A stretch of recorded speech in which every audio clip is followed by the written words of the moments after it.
Acts. Chapter 24. Paul is accused in the court of Felix. 5 days later, Ananias the high priest, together with some of their leaders and a lawyer named Tertullus, went to the governor to present their case against Paul. So Paul was called in, and Tertullus stated the case against him. Honorable Felix, you have brought our people a long period of peace, and because of your concern our nation is much better off. All of us are always grateful for what you have done. I don't want to bother you, but please be patient with us and listen to me for just a few minutes. This man has been found to be a real pest and troublemaker for our people all over the world. He is also a leader of a group called Nazarenes. When he tried to disgrace the temple, we arrested him. If you question him, you will find out for yourself that our charges are true.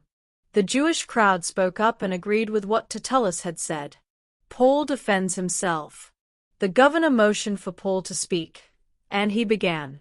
I know that you have judged the people of our nation for many years, and I am glad to defend myself in your court. It was no more than 12 days ago that I went to worship in Jerusalem. You can find this out easily enough.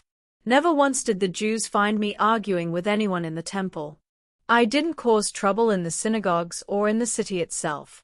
There is no way that they can prove these charges they are now bringing against me. I admit that their leaders think the Lord's way which I follow is based on wrong beliefs. But I still worship the same God that my ancestors worshipped. And I believe everything written in the law of Moses and in the prophets. I am just as sure as these people are that God will raise from death everyone, good or evil. And because I am sure, I try my best to have a clear conscience in whatever I do for God or for people. After being away for several years, I returned here to bring gifts for the poor people of my nation and to offer sacrifices.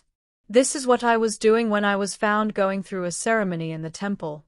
I wasn't with a crowd, and there was no uproar. Some Jews from Asia were there at that time, and if they have anything to say against me, they should be here now. Or ask the ones who are here. They can tell you that they didn't find me guilty of anything when I was tried by their own counsel. The only charge they can bring against me is what I shouted out in court, when I said, I am on trial today because I believe that the dead will be raised to life. Felix knew a lot about the Lord's way. But he brought the trial to an end and said, I will make my decision after Lysias the commander arrives.